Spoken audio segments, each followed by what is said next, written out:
I call the Honourable Minister Chris Tremaine. Thank you, Mr Speaker. The opportunities for all New Zealanders presented by this budget are exciting. And I say that not lightly, Mr Speaker. The opportunities presented for all New Zealanders in this budget are exciting. And I'm proud to be part of this government. Absolutely proud. That this government is prepared to grab the opportunities that will enable all Kiwis to benefit from this budget.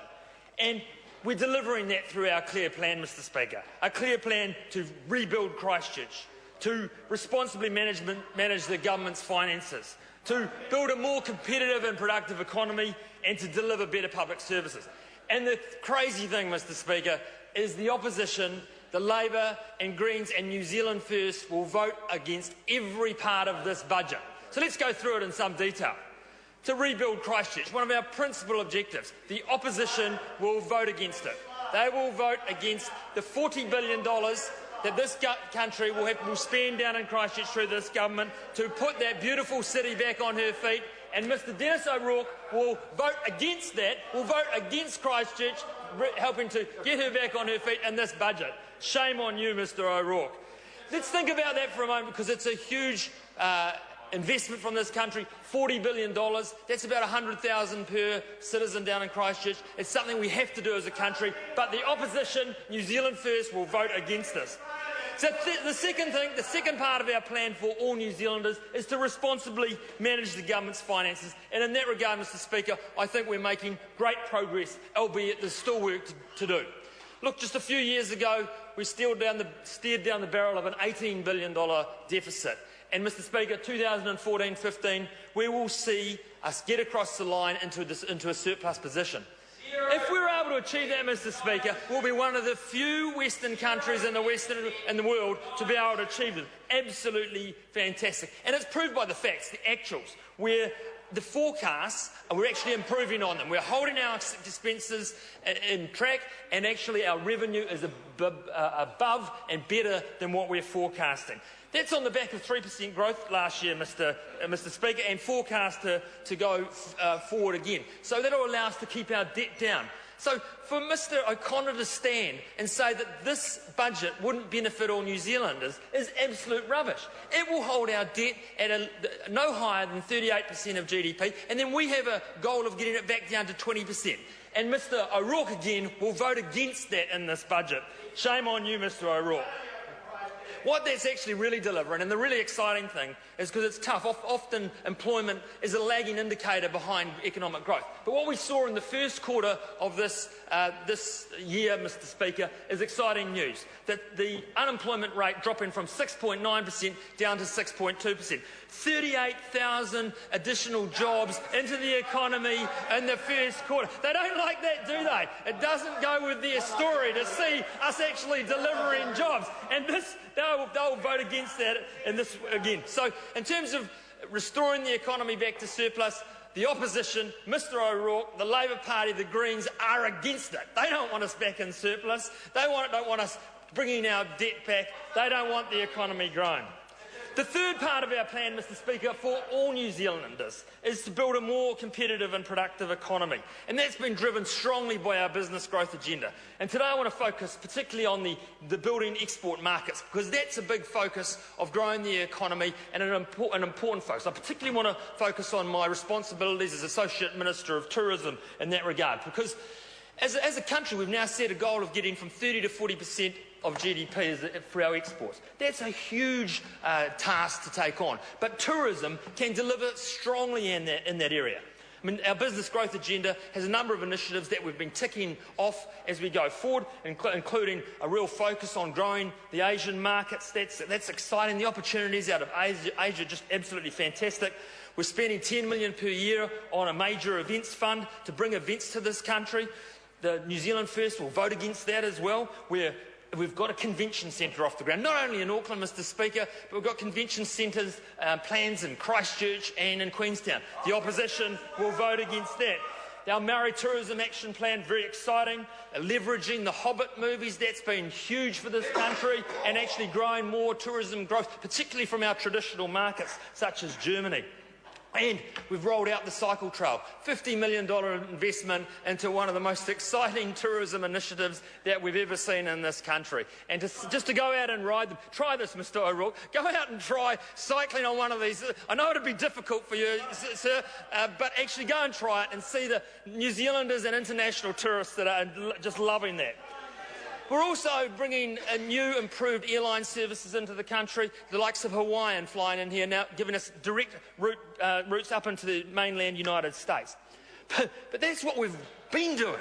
The exciting thing is that this budget delivers $158 million on top of our existing spend into the tourist industry. That is phenomenal, a 40% increase in the budget. And you know why? Because this initiative will drive growth across our country. It will drive the opportunities that we're trying to achieve through our plan by actually investing in this for all New Zealanders. So let's have a quick look at that. $24.5 million, Mr Speaker, to support growth in our existing markets. So we're not throwing the baby out with the bathwater. We still, like the United Kingdom, United States of America, Japan, Germany, our key traditional markets, including Australia and China, we're going to invest more money to bring those markets to New Zealand. The exciting news is $44.5 million into 3 emerging markets, 3 new emerging markets to India, Indonesia and Latin America. These are wonderful opportunities. I know my colleague here, Mr Buckshy's really excited about that opportunity, bringing lots of Indian tourists down here into New Zealand on our shoulder season. I think that's fantastic. So we can actually, they don't tend to come here so much in the middle of our main season, but the shoulder that helps us to grow the markets. $20 million, Mr Speaker, to target high-value spending visitors, because we've had the trend historically in the last few years is more visitors but actually lower spending. So we really want to focus on that high-value end of the market. $34 million to bring new business events down here, to support the convention centres and to support a range of events throughout the country, which, again, an exciting opportunity to grow the economy, to grow our exports, our export dollars. But also another $28 million as part of that 158 for the Tourism Growth Partnership, investing, helping to add value to the tourism industry and once again grow our export earnings from that. Mr Speaker, the opposition will vote against that initiative. They'll vote against jobs in this country. So, you know, it's unbelievable, Mr Speaker. I just want to finish with the fourth plank of our plan. That's to deliver better public services. And once again, the opposition will vote against this as well. Despite tough economic times, Mr Speaker, the government has held itself accountable to lift service levels across the state sector. You know, I mean, when you're faced with many departments, such as my own in Internal Affairs, a wonderful department, they've had to deliver service increases in a period where they've also had to deliver an 8 to 10% efficiency dividend.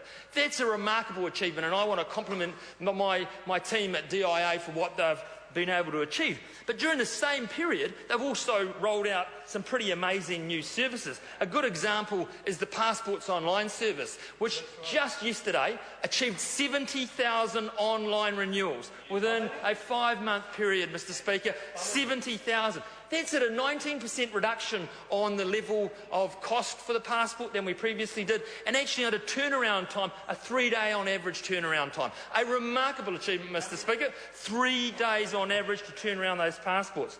So this budget will also deliver some key funding in there in the result areas there for Result Area 10, which my department is responsible for. Our goal there is to lift the level the ability for Kiwis, all Kiwis that is, to liaise, to work with government on an online system. So our aim is to get the common transactions up to 70% of citizens using that by 2017. So we've got specific funding in the budget to do that. $2.9 million of collaborative funding across the departments to work together to deliver better services for this country. And we're seeing great results. Already within about 18 months, an increase from 29% using online services with the government to 41%. So that's absolutely magic. And on top of that, Mr Speaker, an additional funding of $14.5 billion to roll out the iGovernment or the Real Me service, which will once again leverage up online services for this country, delivering better services for New Zealanders. And once again, Mr Speaker, the opposition will vote against this. Mr Speaker, I'm excited about this budget. I'm excited about the future for New Zealand. I think that the opportunities ahead of us for our country are like never before. Thank you, Mr Speaker. I call Dennis O'Rourke. Thank you, Mr Speaker. The objectives of the Housing Accords and Special